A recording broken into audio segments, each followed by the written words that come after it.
Hello everyone and welcome to another open house tour by CJ Manalo from Driven Marketing Group Incorporated and your home sweet home by CJ Manalo. I am here today in Mandaluyong to show you this wonderfully designed high-end property. But first, before we enter, please subscribe to our channel to view more property house tours and vlogs in the future. We're also in Facebook, so you might as well check on that link on the description box below. And we're also in Instagram at Sweet Home by CJ Manalo.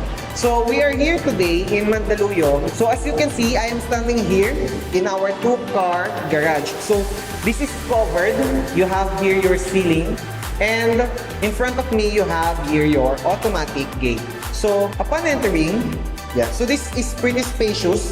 It's around 4 meters in wide and 2.5 meters sa height naman yan. So pagpasok mo pa lang, you'll be greeted by this solid door and your digital lock set. So as you can see, you will be seeing very interesting lines along the way. So okay, first off, sara muna. We are here today sa ating living area and take a look at this. So this is very interesting. This is made of metal pero painted siya as wood. So this serves as your railing for the stairs, but just like every other child's dream, so this is also storage. So you have here your storage that meron ng mga gamit and also your powder room. So hidden siya, pero you have here your powder room. So itong space na to, this is your living area. Okay. Oh my god, I'm having trouble with doors. So this space is also your living area. You can place your entertainment there. And basically, kung saan tayo nanggaling, yung ating foyer. Now, on this space naman, this is your dining area. So you can fit here around 6-seater or less. Then, pretty much you have here a blank canvas space. So you can place your pictures, you can hang your artworks, and the like. Yung flooring naman natin are made of tiles, but naka-wood finish siya to give you the feel and warmth ng wood. So as you can see also, yung ating mga light fixtures, it's also included. So naka-spotlight fixtures siya and may mga cove ceiling ka na rin at the same time. So on this space naman, you have here your island countertops in your L-shaped kitchen. So this is where your fridge will go. You have here your sink. The fixtures are included. You have here all the spaces that you need for storage. Everything is soft closed, by the way.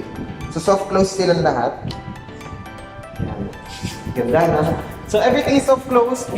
Kasama na rin itong induction cooker, stove natin, and the oven. Also the range. And all units here comes with air conditioning. So lahat sila split type na aircon. Included na rin siya sa inyong property. From there, as you go along, you have here your service area naman. So this is where your laundry goes. You have here your sink and your provision for your washer and dryer. So you can also hang your clothes here. Medyo may kainitan siya, so malaking chance na matuyo yung ating mga clothes. At the same time, open siya papunta sa taas, so there will be time na pumapasok na yung pang sunshine. Just that today, medyo rainy as we shoot, so wala siyang sun. Okay, so that covers our first floor. So lahat ng doors na makikita natin are solid wood.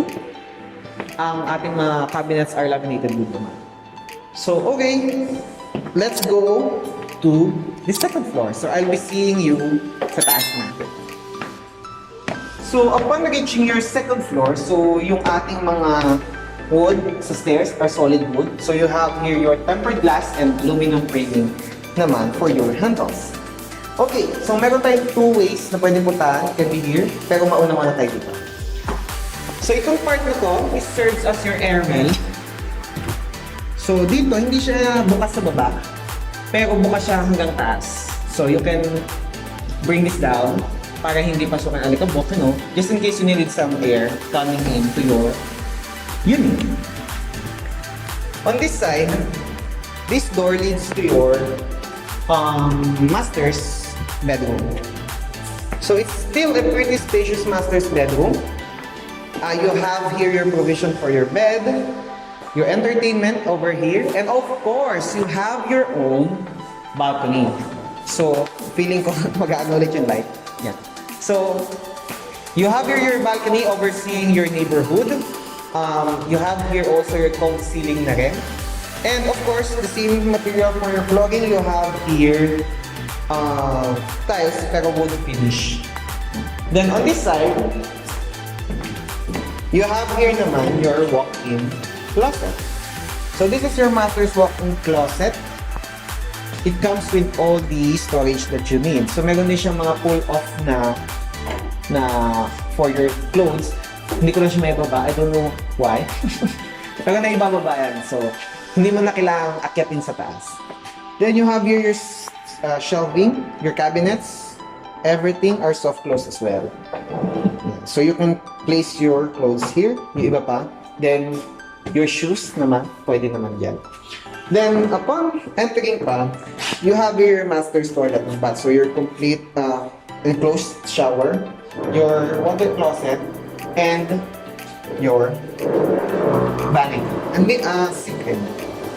Okay, so let's go. Punta naman tayo sa kabilang side ng floor.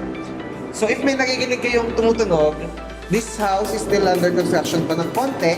Although ready for occupancy na siya, may mga inaayos na sa kabilang unit. Okay, so on the other side naman, yan, passing your stairs is your bedroom number 2.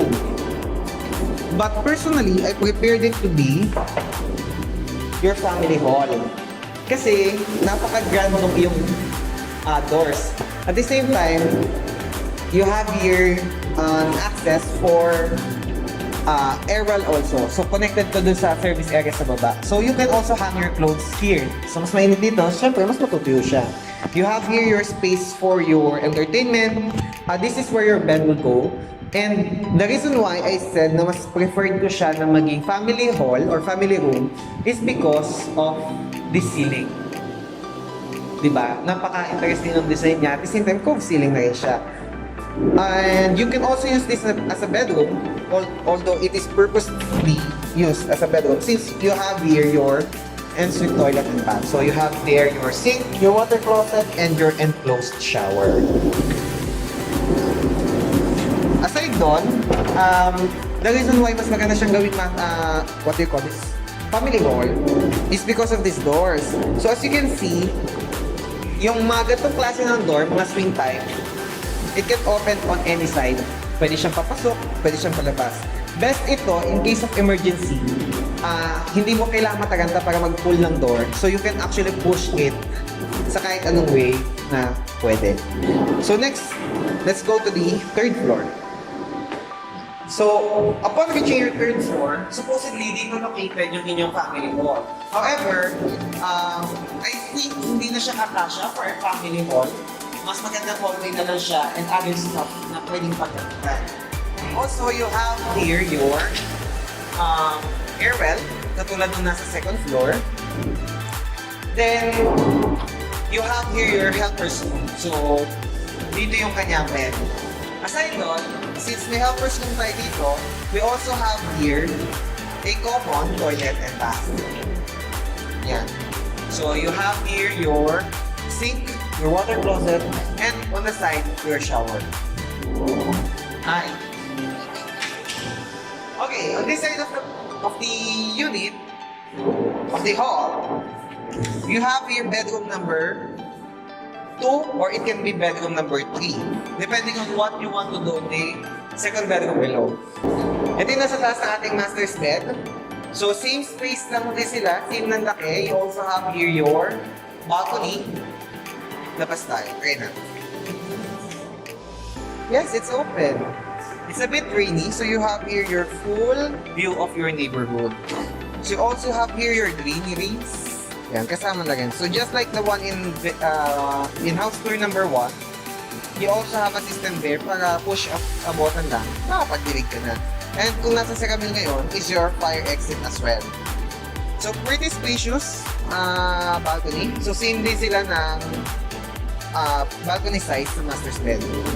And aside doon, just in case na ayaw mong mag-aircon, pwede mong buksan yung balcony mo. However, kung inisip mo, ay baka may lamok or alikabok na magpasukan, you can put a screen para maharang yan.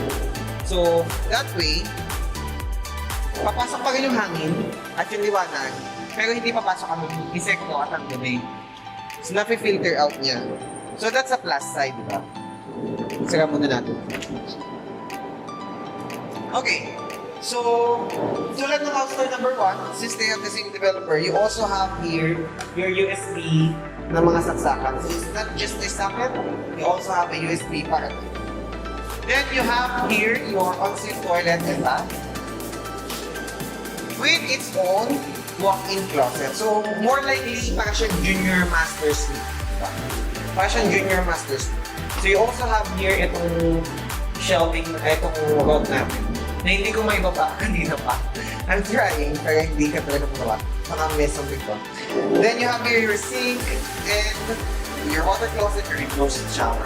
By the way, all mirrors here, meron din siyang light. Parang na rin siyang battery din ba? So, ayun kami. There. Okay.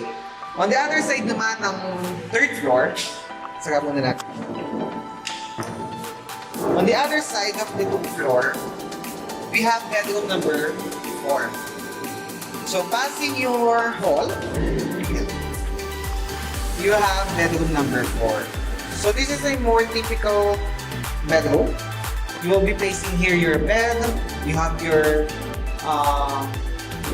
cabinet system, your storage. You can place your entertainment here kasi meron ka ng provision for the fiber optic. You also have here an access. So, para na rin siyang balcony at some point. Pero,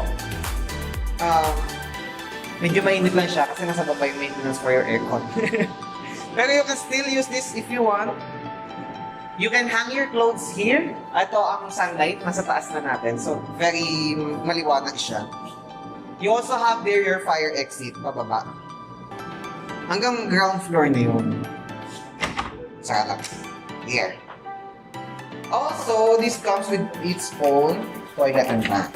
So, similar to other bedroom, you have your enclosed shower, your water closet, and your sink. So, solid. Yeah. So, aside sa mga napuntahan na namin, this is by far the cheapest townhouse that we find here in Metro Manila. So, if na-intrigue kayo sa salitang cheapest price of townhouse in Metro Manila na ganito kagandang finishes, you have your solid doors, diba? Ang ganda eh. Check yung description box below. So, baba tayo sa first floor and i-review natin yung property specs.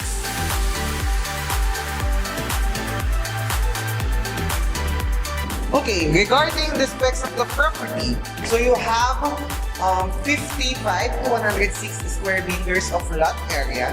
You have 155 to 241 square meters of floor area. You have 4 to 5 bathrooms. You have your 1 powder room. You have your walk-in closets for the master's bed. You have your balconies. Then you have an automatic gate, your 2-car garage, also, you have an electric fencing outside. So, may fence ka doon. Covered din yung iyong garage. Then, you have your living, dining, and your kitchen. You also have your intercom system. I forgot to mention that. You have your intercom system. You can view kung sino yung nasa labas nila. Okay, ayun naman. Yan. Makikita mo yung labas ninyo. You have your utilities. All units comes with fully fitted units tulad ng nakikita nyo. It's just the same finishes. Complete fixtures na. Fully air-conditioned din property. Kasama na rin yung Rangehood, yung stove, and your built-in oven. Aside doon, you are in the heart of Mandaluyong. So napakalapit naman sa Ayala City, sa Shaw Boulevard as your main access road. And malapit na rin sa Mandaluyong City Hall. When it comes to the vicinity also, malapit ka lang sa PNP, sa Mount Campus, Xavier School, and for hospitals who are very near Cardinal Campus also, and St. Rose. Then, It's just around 10 to 15 minutes away from Makati and Ortigas CBD. So if you're the type of person looking for this kind of property, this is basically if you have a very cheap price for this kind of finishes. I'm telling you, this is the cheapest property that you can find at this level of product. So if you're looking for or interested to view this property or to reserve this property for your own family as your future home, don't forget to message us through the description link below. You can find there our Facebook page link. You can message me there. You can also call me via my phone number in the description or via my email. Then, regarding the price, you can check on the description box below. And if you enjoy viewing this video, kasi nakikita natin kung nanonood ka pero hindi ka pa rin nakasubscribe, click subscribe and click naman ang notification bell para sa future videos namin makita nyo pa iba na pupuntahan at marami pa kami ipapakita sa inyo. And basically, that's it. So thank you for watching and hope to see you soon on our next house tour. So invest for your future and hope you can build your next home, sweet home with CJ. Thank you.